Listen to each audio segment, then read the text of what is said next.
Bueno, vamos con el problema número 5, que guarda grandes similitudes con el problema número 4 de esta misma colección. La figura muestra el esquema de la curva Sn de un determinado acero obtenida para r igual a menos 1, es decir, igual que en el problema anterior. Y lo primero que os están pidiendo es exactamente lo mismo, obtener la ley de Baskin del material. Tenéis nuevamente una curva Sn definida en dos tramos, uno con una determinada pendiente, otro con pendiente horizontal. Ya sabemos que esto representa la endurancia del material, número de ciclos, de nuevo variación tensional en megapascales, ¿vale? Importante, ya lo hemos comentado en varias ocasiones, no confundir variación tensional o rango con amplitud tensional, y dos puntos, ¿vale? Para que hagáis ese ajuste de Baskin. 300 megapascales y 10 a la 6, y fijaos que aquí ya tenéis definida la endurancia directamente, 120 megapascales y 10 a la 7, ¿vale?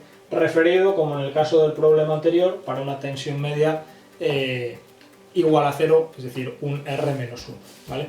Tal y como hicimos en el problema anterior, pues asumimos la forma estándar de la ley de Baskin, delta de sigma por n sub f elevado a igual a c sub 1, planteamos la ley de Baskin para los dos puntos de los que tenemos datos, ¿vale? Podemos igualar el primer término, en el primer caso 300 por 10 a la 6 elevado a A será igual a 120 por 10 a la 7 elevado a A, exactamente igual que hicimos en el problema anterior.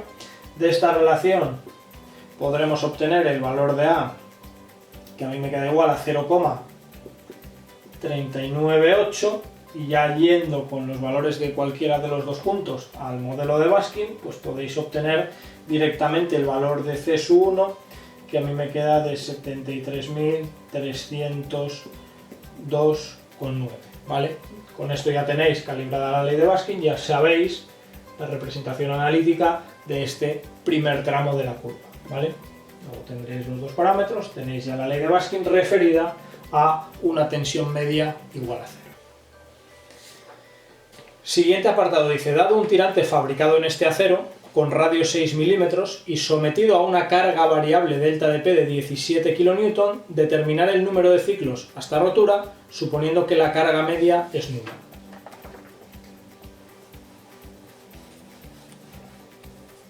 Única diferencia de este apartado con otras cosas parecidas que hemos resuelto en este tema, pues es que en lugar de daros variaciones tensionales, os dan variaciones de carga.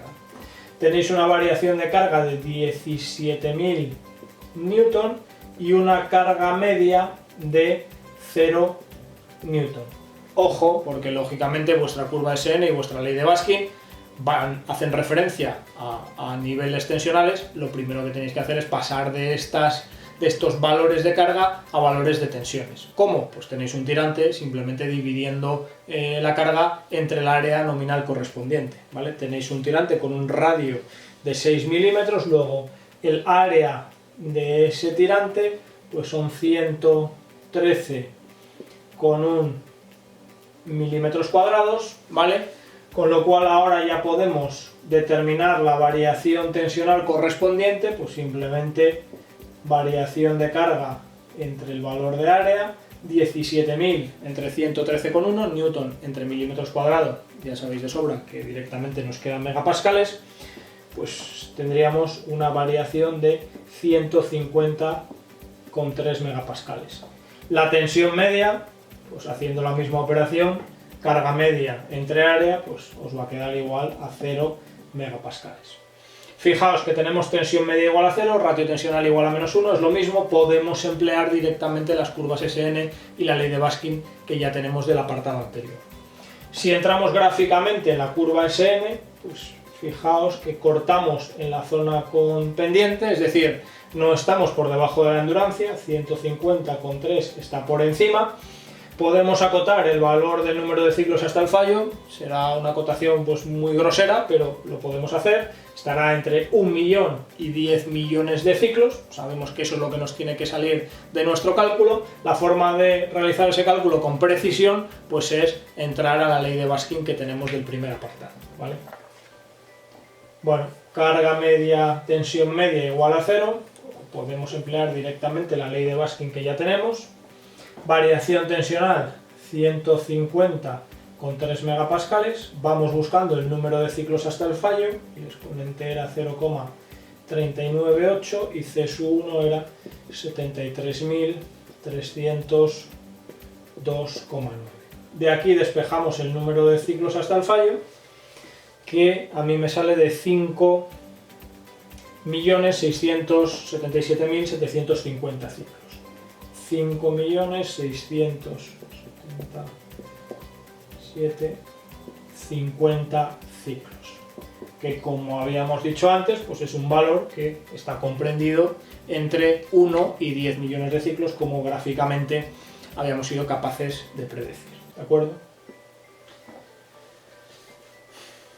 Apartado C dice determinar con carga media nula, importante porque podemos emplear las herramientas de las que disponemos directamente, la máxima variación de carga que garantiza una vida en fatiga infinita. Una vida en fatiga infinita la tenemos garantizada con valores de variación tensional por debajo de 120 megapascales para tensión media igual a 0. Luego, ¿qué carga nos garantizará una vida infinita? Pues la correspondiente a ese nivel tensional, ¿vale?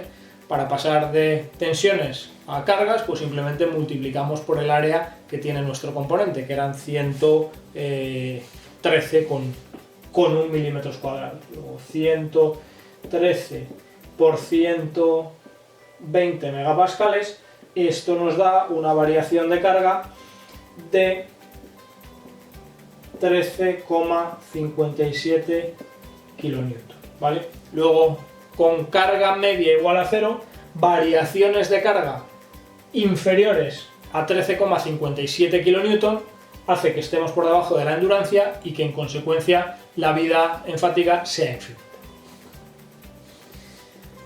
Apartado D dice determinar el número de ciclos hasta rotura cuando se aplica de forma repetida una amplitud tensional de 200 megapascales siendo la tensión media igual a 200 megapascales.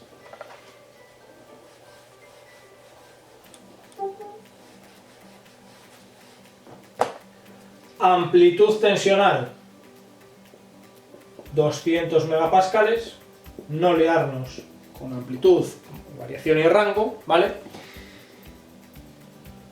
No nos vale la amplitud tensional porque nuestras leyes, nuestra curva SN, están formuladas en términos de la variación o el rango tensional total. Luego tenemos que pasar a variación tensional. Es sencillo, porque no es más que multiplicar por 2, pero hay que hacerlo. Y todo esto viene referido a una tensión media igual a 200 megapascales, lo cual tampoco nos permite directamente ir con esa variación de 400 megapascales a nuestra curva SN o nuestra ley de Baskin, ¿vale? No nos quedará más remedio que aplicar alguna de las correcciones para tener en cuenta el efecto de la tensión media. En este caso, como en el problema anterior os dicen, en caso de tener que aplicar una corrección por tensión media, utilizar la corrección de Goodman, que es esa corrección lineal que pivota en la tensión de rotura, ¿vale? Ya hemos trabajado con ella en el problema anterior. Luego, ¿cuál sería la variación tensional si tuviésemos una tensión media igual a 0 que nos provoca el mismo número de ciclos hasta el fallo que esta? Pues nada, 400 entre 1 menos la tensión media, 200 megapascales, dividido entre la tensión de rotura, que son 700 megapascales. Esto nos da una variación tensional equivalente de 560 megapascales, es decir, 560 megapascales y tensión media igual a 0 nos provoca lo mismo desde el punto de vista de fatiga que una variación tensional de 400, eso sí, con una tensión media mucho más elevada, de 200 megapascales. Efecto negativo en la vida en fatiga de esa tensión media. Con estos 560 megapascales ya podríamos ir a la curva SN. Gráficamente somos capaces de decir que va a ser algo que esté por debajo de 1.000.000 de ciclos. Desde el punto de vista analítico, de nuevo volver a la ley de Baskin, como hemos hecho en apartados anteriores. Si entramos a la ley de Baskin con estos 560 megapascales de variación tensional, pues nos queda un número de ciclos hasta el fallo de 208.414 ciclos, ¿vale? Que como predecíamos, pues está por debajo de ese 1.000.000 de ciclos, ¿vale? Es lo que visualmente pues éramos capaces de intuir. Vale, apartado E. Dice, suponiendo que en el citado tirante, que tenía 113 milímetros cuadrados de sección, se pretenden aplicar dos bloques de carga con las características mostradas en la tabla, determine el número de ciclos máximo que se podrá aplicar el bloque 2 si en la regla de Miner se asume un coeficiente de seguridad igual a 2. Tenemos dos bloques de carga. El primer bloque nos es ya familiar porque son unas condiciones con las que ya hemos trabajado. Fijaos, variación de carga de 17 kN, carga media de 0 kN. Ahí en la tabla tenéis una errata, eso de carga media no son megapascales, sino que son también kilonewton, ¿vale? Son unas condiciones con las que ya hemos trabajado en el bloque 1. Luego sabemos para el bloque 1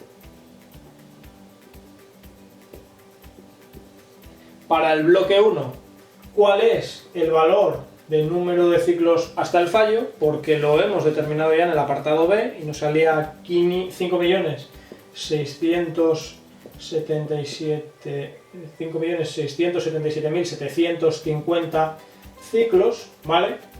Podemos en consecuencia determinar el daño que vamos a acumular con los ciclos de este bloque. Estamos aplicando n minúscula 500.000 ciclos y el número de ciclos hasta el fallo en estas condiciones es de 5.677.750, con lo cual nos queda un daño acumulado en este primer bloque de 0,088. ¿Qué daño nos quedaría para gastar con el segundo bloque? Pues ya sabéis que el daño crítico es la unidad. Aquí hay un pequeño matiz, y es que os están diciendo que apliquéis en la regla de Miner un coeficiente de seguridad de 2.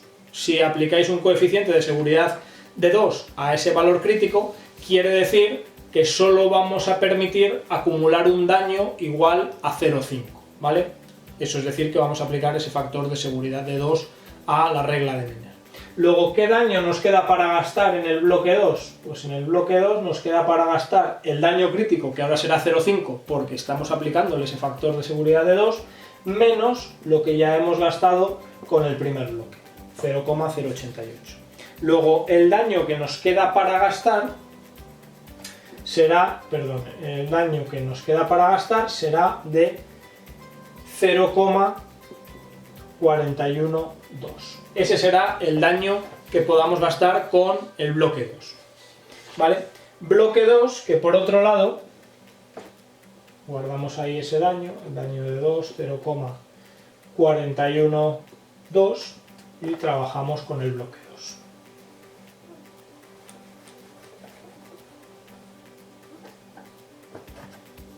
Bloque 2. Viene dado en cargas. Ya sabéis que en cargas no podemos trabajar con las herramientas que tenemos, curva SN y ley de Baskin, tendremos que pasarlo a tensiones.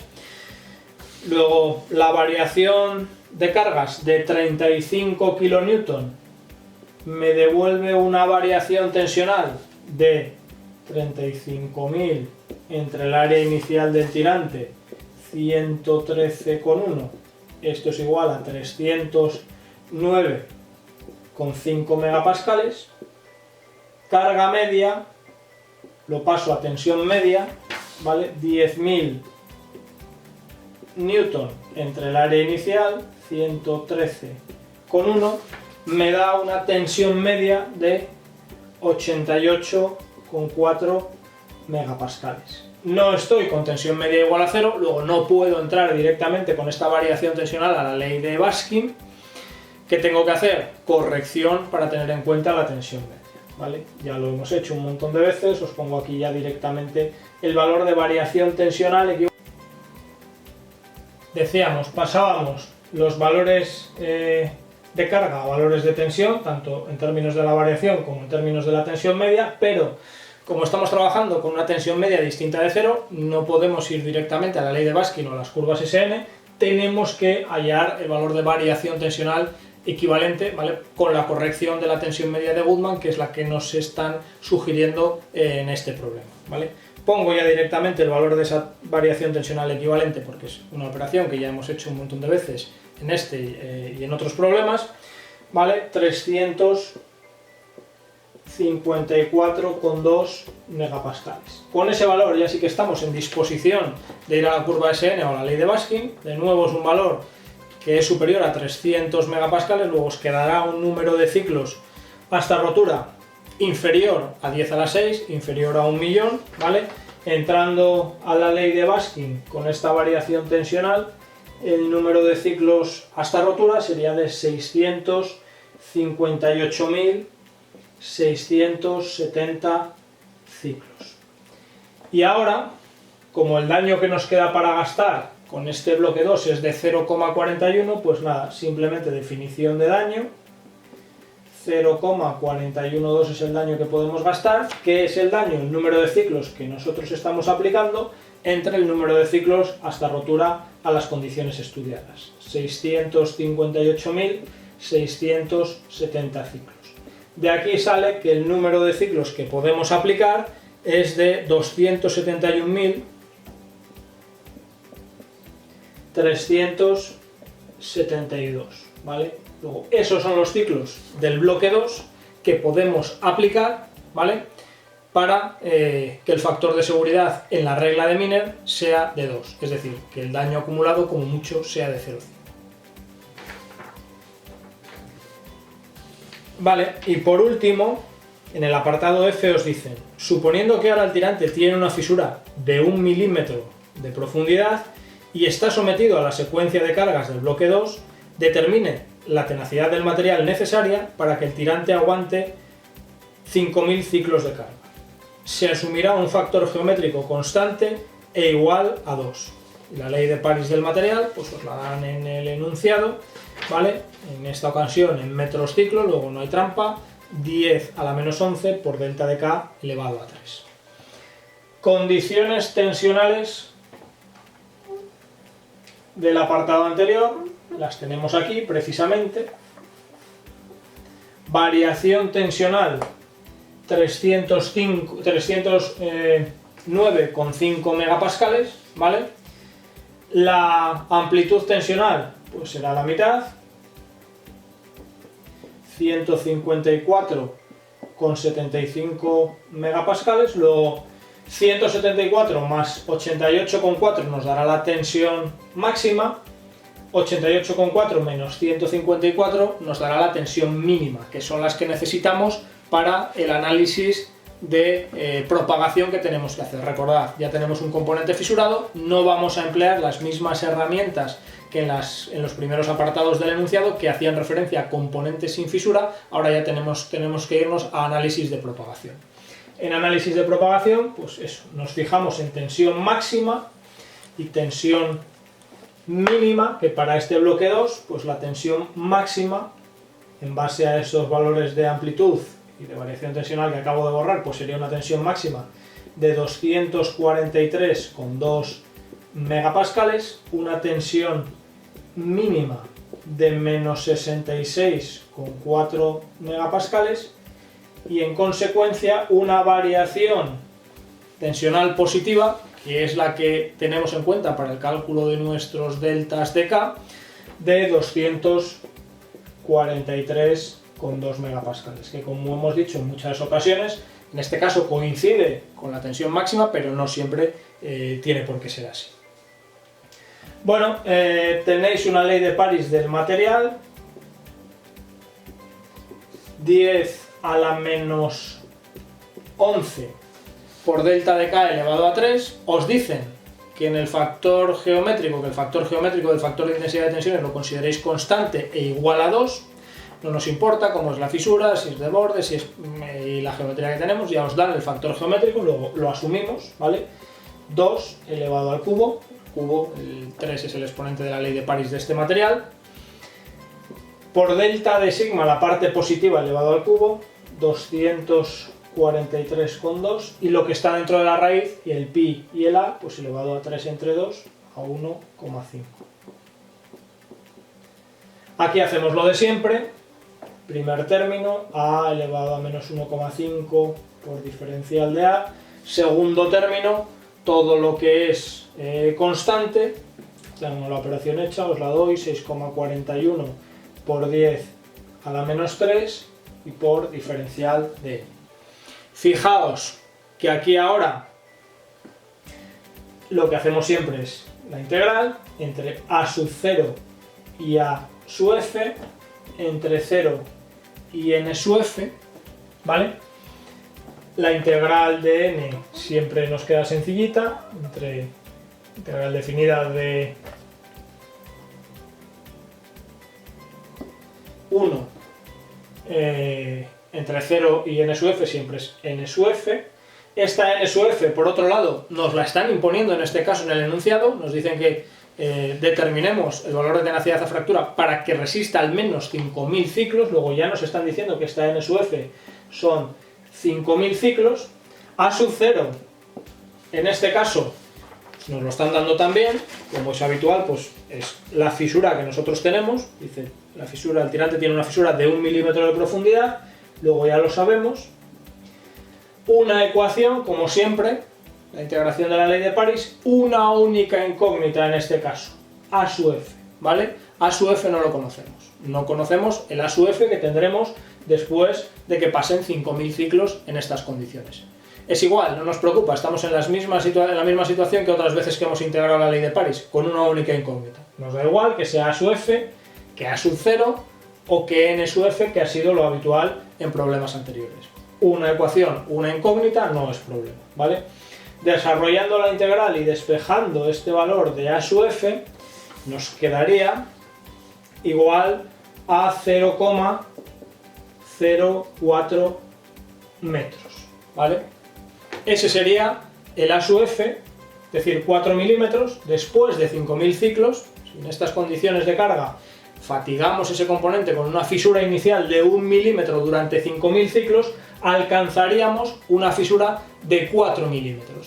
Y ahora lo que nos dicen es que calculemos la tenacidad a fractura para que eso se dé así, es decir, que no nos rompa antes de esos 5000 ciclos. Bueno, pues para que no nos rompa antes de esos 5000 ciclos, el tamaño crítico de grieta tendrá que ser mayor que estos 4 milímetros, o en el extremo, que es lo que vamos a plantear, igual a esos 4 milímetros, ¿vale? Tamaño crítico de grieta. Hasta ahora, siempre que estábamos planteando la integral de la ley de París, pues el tamaño crítico de grieta lo sacábamos igualando el factor de intensidad de tensiones correspondiente a la tensión máxima con el K1C del material. Factor de intensidad de tensiones correspondiente a la tensión máxima, 2, factor geométrico que nos dicen que asumamos, por tensión máxima, 243,2 megapascales por raíz de pi a, donde a, pues vamos a asumir que son esos 4 milímetros. ¿Cuánto tendría que valer la tenacidad a fractura para que rompa justo con esos 4 milímetros? Lo tenéis ahí, ¿vale? ¿Cuánto es este valor? Pues 54,5 megapascales por raíz de metro. Luego, para que se den esas circunstancias, es decir, que las condiciones del bloque 2, con una fisura detectada de 1 milímetro, resista al menos 5000 ciclos de carga, la tenacidad a fractura del material como mínimo debería ser de 54,5 megapascales raíz de metro.